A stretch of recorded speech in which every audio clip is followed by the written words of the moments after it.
This is Quan, and I wanted to tell you about this Pisces full moon that we're having tomorrow morning. Well, really early afternoon, Central Daylight Time here in Kansas City. Understand, full moons represent oppositions or polarities. So basically, the sun is in Virgo, discriminating, discerning, earth, practical, studying the ways how to be useful to one's tribe, one's family, one community. Virgo's working out the kinks, the bugs. Talked a little bit about Ceres being connected to Virgo. That's the Earth Mother who went on strike when her daughter Persephone got snatched into the underworld. That was the Greeks' way of explaining winter. But the important thing is that this dwarf planet is very much in tune with how we nurture others. So that includes men who can biologically, at least not yet anyway, produce children in that way, but ultimately is how we take care of others, how we encourage them.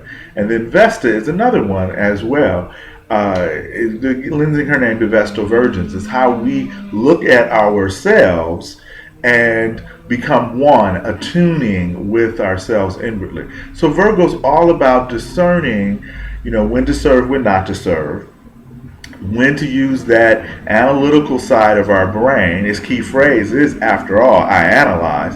And so full moons teach us through relationships, through polarity, through opposition. So when the sun is in Virgo, the fullness of the reflection is the moon in Pisces, its opposite sign. And realize that the full moon is 2 days before, the day of, and then 2 days after. So I count approximately 5 days for this energy to happen. And the moon is as large as the sun, at least from our perception. So that feminine energy, that intuitive energy, the subconscious, our instincts are working through the moon and working through the sign of Pisces, which is about the collective. On August 28th, which is today, approximately 51 years ago, Dr. Martin Luther King Jr. gave his famous speech. Now, what most people don't realize, that he's a Capricorn, born January 15th, 1929, and so his sun is in pragmatic, earnest Capricorn. Let's be, authoritative. Let's be that priest that brings us to the mountaintop. Now, that speech, that March on Washington, was for social justice, economic freedom, and jobs.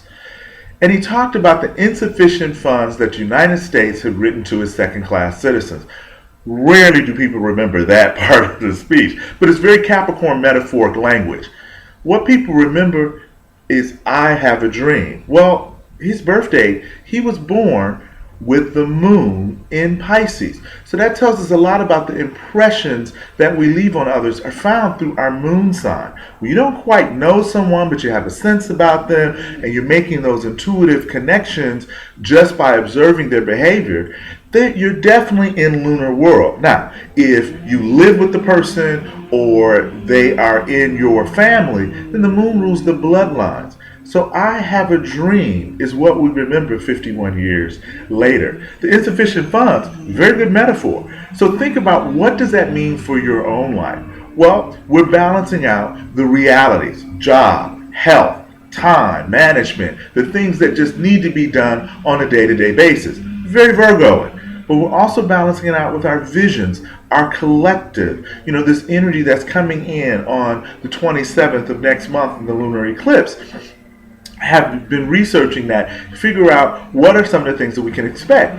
Well, astrology is a circle. It's not a linear line. So we're already feeling the heightened frequencies, the heightened sensitivities. Mercury is about to go retrograde. He's going to enter a shadow in the next week. Actually, the next couple days. And so Mercury is how we communicate, how we process, how we perceive information. With this spending until November 2nd, in the scales of justice sign of Libra, we're all looking at not only balancing individual service with spiritual emotional service in our vision and our dreams, Virgo Pisces, but we're also balancing how we perceive our ego, our identity, what's in our best interest and how we communicate that, balanced or juxtapose what's in our higher self's best interest. So think of Mercury in Libra as higher and lower self, trying to balance. So imagine this screen is split horizontally right here, and we're looking at higher to lower. So this full moon can give us a lot of dreams, a lot of vision, a lot of sensitivities, but we have to ground it into practical reality, particularly those of you who are the mutable signs, Gemini, Virgo, Sagittarius, Pisces. It's important that you keep assessing the improvement, no false insecurities, no splitting and disassociating, and this full moon can help you with that. So this is Quan signing out. Have a good weekend.